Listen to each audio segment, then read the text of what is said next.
राज्यातील सर्व शेतकऱ्यांसाठी सरकारची अर्जंट सूचना 30 तारखेआधी हे 3 कामं जर केले नाही तर सगळ्या योजनांचे पैसे बंद होणार।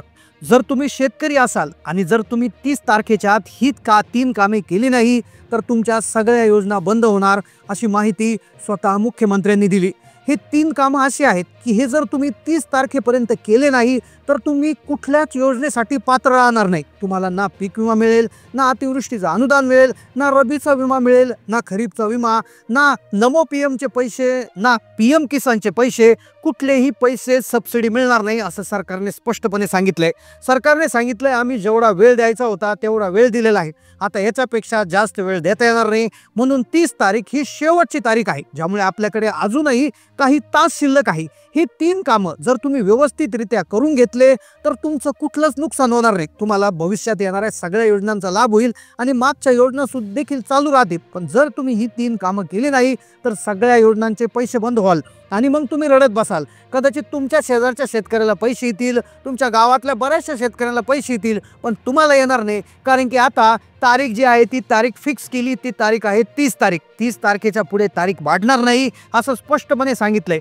मग या 30 तारखेला नेमकं कोणते 3 कामं करायचे आहेत, हे 3 कामं कुठे जाऊन करायचे आहेत, सरकारने या 3 कामांविषयी काय काय करायला सांगितलेलं आहे, पहा, लक्षपूर्वक हा व्हिडिओ पाहायचा आहे। जर भविष्यात तुम्हाला कुठल्या योजनेचे पैसे घ्यायचे असतील, मागच्या योजना सुरू ठेवायच्या असतील तर 100% हा व्हिडिओ तुम्ही पूर्ण पहा, कारण की हा व्हिडिओ जर तुम्ही मध्ये सोडला तर तुमचं लाखोंचं नुकसान झाल्याशिवाय राहणार नाही, कारण की तुम्हाला एकही रुपया कुठल्या योजनेचा जमा होणार नाही। त्यामुळे लक्षपूर्वक हा व्हिडिओ पाहत राहा। आपण आज पाहतोय की 30 तारखेच्या आधी कोणती 3 कामे सर्व शेतकऱ्यांना करायला सांगितली की ज्यामुळे योजनाही बंद होऊ शकतात। तर पहा, सगळ्यात महत्त्वाचं काम आता सरकारने काय केलं होतं, सरकारने खरीप हंगामाचं जो अनुदान होतं, त्याचबरोबर रब्बी हंगामाचं जे अनुदान होतं, अतिवृष्टीच्या केवायसी संदर्भातल्या काही माहिती होत्या, पीएम किसान नमो शेतकरी योजनेचे काही केवायसी करायच्या होत्या, तर याच्या तारखा सरकारनं वाढू दिल्या होत्या आणि आता अखेर सरकारनं शेवटची फिक्स तारीख दिली आहे। आता याच्या पुढे कुठलीही तारीख वाढणार नाही। आता त्यातल्या त्यात 3 अशी महत्त्वाची कामं आपण शोधून काढली आहेत की जी प्रत्येक शेतकऱ्याला 30 नोव्हेंबरपर्यंत करून टाकायची आहेत। ती जर केली नाही तर सगळे पैसे विसरा, असं सरकारनं स्पष्टपणे सांगितलंय। ना तुम्हाला नमोचा हप्ता येणार, ना पीएमचे 2000 येणार, ना कुठली सबसिडी येणार, ना कुठला पीक विमा येणार। तर महत्त्वाची कामं आहे, ज्यातलं पहिलं आणि सगळ्यात अतिशय महत्त्वाचं काम ते म्हणजे सध्या पहा, खरीप हंगाम 2025 सुरू आहे, त्याचं अनुदान वाटप चालू झालेलं आहे। आता ज्यांचं पिकांचं खरीप हंगामामध्ये नुकसान झालेलं असेल, त्या पिकांचं नुकसान झाल्यामुळे आज अतिवृष्टी अनुदान त्यांच्या खात्यामध्ये पडत आहे। आता पहा, उर्वरित काही दिवसामध्ये पीक विम्याचे पैसे देखील खात्यावर टाकणार आहोत, असं मुख्यमंत्र्यांनी सांगितलंय। आता पहा, 30 तारखेपर्यंत आता पहिलं काम जे आहे ते खरीप हंगाम आणि अतिवृष्टीच्या संदर्भातल्या याच्यासाठी महत्त्वाचं आहे। आता जर तुमचं खरीप हंगामात नुकसान झालं असेल, तुमच्या पिकाचं नुकसान झालं असेल, अतिवृष्टीमुळे तुमचा पीक विमा बाकी राहिला असेल, तर तो मिळवण्यासाठी उद्याच्या 30 तारखेपर्यंत तुम्हाला पहिलं काम काय करायचं आहे, लक्षात घ्या। रब्बी हंगाम 2025चा पीक विम्याचा जो भरणा आहे तो सुरू आहे। रब्बी हंगाम 2025चा पीक विम्याचा जो अर्ज भरणा आहे किंवा त्याची ॲप्लिकेशन प्रोसेस सुरू आहे, आता ज्याच्यासाठी आपल्याकडे फक्त काहीच तास शिल्लक आहे। आता बरेचशे वेळा शेतकरी काय म्हणतात की आम्ही CSC सेंटरमध्ये जातो, ते सांगतात सर्व्हरचा प्रॉब्लेम आहे, सर्व्हरचा प्रॉब्लेम आल्यावर पीक विमा भरता येणार नाही, असंही सांगितलं जातो। पण लक्षात घ्या, तारीख 25 झाली, 26, 27, 28, 29 सगळी तारखा होत पुढे गेलेल्या आहे। आता आपल्याकडे फक्त आता काही तास शिल्लक राहिलेले आहे, त्यामुळे तुम्ही लगेच आपले डॉक्युमेंट आत्ताच्या आत्ता घेऊन CSC सेंटरला जा, आपल्या सरकार केंद्रामध्ये जाऊन रब्बी हंगाम 2025चा जो पीक विमा आहे तो भरायचा आहे, म्हणजे त्याला ॲप्लिकेशन करायचं आहे। मग तुमचा शेतीमध्ये हरभरा असो, ज्वारी किंवा गहू असो, जे जे पीक तुमच्या शेतामध्ये तुम्ही घेणार आहात त्या पिकासाठी त्या पिकावर तुम्ही पीक विमा उतरून घ्या। हा एक प्रकारचा इन्शुरन्स आहे, ज्याच्यामध्ये थोडेसे पैसे भरून तुमच्या पीक विम्याचा तुम्हाला लाखोंचा फायदा होत असतो। त्यामुळे शेतकऱ्यांना पैसे जमा करून हा पीक विमा आता भरता येणार आहे। पीक विमा भरल्यानंतर तुम्ही त्याची जी पावती आहे ती पावती घ्यायची आहे।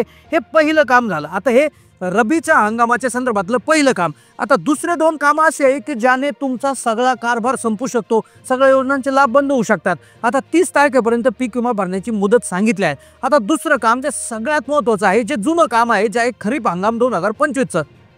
खरीप हंगाम 2025 तुम्हाला माहिती आहे. आता पहा, तुमच्या 7/12 जर ई पीक पाहणीची नोंद जर झालेली नसेल तर त्यासाठी 30 तारखेपर्यंतची जी मुदत देण्यात आली आहे. आता अजूनही काही तास तुमच्या हातात आहे, काही दिवस आता उरलेले आहे. आता ज्या शेतकऱ्यांनी खरीप हंगाम 2025च्या पीक विम्यासाठी ई पीक पाहणी केलेली नाहीये त्या शेतकऱ्यांनी 30 तारखेच्या आत सहाय्यक स्तरावर ई पीक पाहणी करून घ्या असं सांगितलंय. तरच तुम्हाला खरीप हंगामाचे 2025चे पीक विम्याचे पैसे तुमच्या खात्यात येतील. अन्यथा तो पीक विमा तुम्हाला मिळणार नाही. त्यामुळे फक्त काही तासच शिल्लक आहे. काही तासामध्ये तुम्ही सहाय्यक स्तरावर ई पीक पाहणीची नोंद लावून घ्या. जे पीक तुम्ही विम्यामध्ये भरले आहेत तुम्ही त्याच पिकाची पाहणी ते लक्षपूर्वक करायचे. अन्यथा पीक विमा भरायच्या वेळेस कुठलं तरी दुसरं पीक दाखवलं आणि आता शेतीत पाहणी करताना दुसरं निघलं असं अजिबात करू नका. व्यवस्थित त्याची पाहणी करून घ्या तरच तुम्हाला खरीप हंगामाचा जो पीक विमा आहे तो तुम्हाला येणार आहे. आता पहिलं काम होतं तुमचं जे रबीच्या याच्यासाठीचं पीक विमा भरण्याचं आणि दुसरं काम होतं खरीप हंगामाची ई पीक पाहणी करण्याचं. आता हे झाले 2 महत्त्वाचे कामं जे तुम्हाला आता तातडीने करायचे. आता तिसरं काम जे आहे, तिसरी गोष्ट आहे, ही जर तुम्ही केली तर तुम्हाला हजारोंमध्ये नाही लाखोंमध्ये तुमच्या खात्यामध्ये पैसे येतील आणि केलं नाही तर तुम्हाला एकही रुपया सरकारकडून मिळणार नाही. तिसरी गोष्ट, आता 2 मुद्दे झाले. तिसरी गोष्ट काय करायची, 30 तारखेपर्यंत काय मुदत दिली. आता 2 गोष्टी करायला सांगितल्या आधी त्या झाल्या, पण आता सगळ्यात मोठा आणि महत्त्वाचा मुद्दा जो आहे तो म्हणजे अतिवृष्टी नुकसान भरपाईचा. आता ज्या शेतकऱ्यांना अनुदान मिळालंच नाही, ज्या शेतकऱ्यांकडे फार्मर आय डी कार्ड आहे परंतु फार्मर आय डीमध्ये प्रॉब्लेम आहे, फार्मर आय डीला अप्रुव्हल मिळालं नाही, फार्मर आय डी ॲक्टिव्ह नाही, अशा ज्या शेतकऱ्यांना KYCच्या याद्या सध्या प्रत्येक गावामध्ये तलाठी स्तरावर आलेल्या आहेत त्यांनाही 30 तारखेपर्यंतच KYC करता येणार. त्यामुळे 30 तारखेनंतर KYCचा सर्व्हर चालणार नाही, KYCचं पोर्टल बंद होऊ शकतं. त्यामुळे ज्या शेतकऱ्यांचं नाव KYCच्या यादीत आलेलं आहे त्या शेतकऱ्यांनी 30 तारखेच्या आत आपली KYC करून घ्या. खूप शेतकरी म्हणतायत की आमचं नाव KYCच्या यादीतच नाहीये, VK नंबर आलेला नाहीये. तुम्ही बिनधोक कोणालाही काही न विचारता KYCच्या यादीत तुमचं नाव जरी आलेलं नसेल तर तुम्ही तुमच्या गावातल्या तलाठ्याशी संपर्क साधा. तुमचा फार्मर आय डी असेल तर KYCच्या यादीमध्ये तुमचं नाव येऊ शकतं. ज्या शेतकऱ्यांचा VK नंबर आलेला नसेल त्या शेतकऱ्यांनी तलाठ्याशी संपर्क करून आमचं अनुदान का जमा झालेलं नाहीये, ते KYC केल्यावर जमा होणार का, किंवा फार्म आय डी ॲक्टिव्ह आहे, अप्रुव्हल आहे तर येईल का, अशा बाबतची विचारणा करा.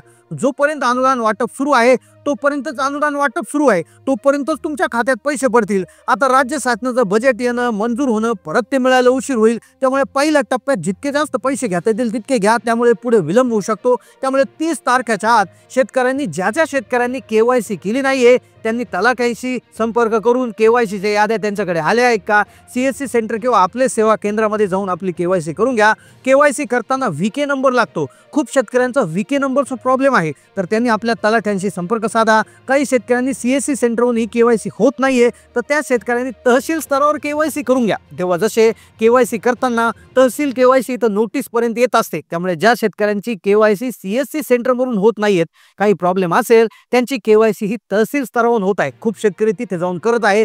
त्यांनी फक्त जाताना आधार कार्ड, मोबाईल नंबर, आपलं ओळखपत्र घेऊन तहसीलदाराची भेट घ्या. म्हणजे KYC होत नसेल तलाठ्यांकडून तरी तर तुम्ही डायरेक्ट तहसीलदारांची भेट घ्या. त्या यादीमध्ये तुमचं नाव असेल तर तुमची KYC होऊन जाईल. तर या 30 तारखेपर्यंत तुम्हाला या मुदत दिलेली आहे. तर सगळ्या गोष्टी तुम्ही या 30 तारखेपर्यंत व्यवस्थित करून घ्या तरच तुम्हाला अतिवृष्टीचं अनुदान, पीक विमा, रबीचा पीक विमा, खरीप हंगामाचा पीक विमा तुमच्या खात्यात मिळेल. तर अशाच माहितीसाठी तुम्ही चॅनलला नक्की सबस्क्राईब करा. तुम्हाला आतापर्यंत कोणत्या योजनेचे किती पैसे मिळाले नक्की कमेंटच्या माध्यमातून कळवा. चॅनलला नवीन असेल तर सबस्क्राईब करा. धन्यवाद.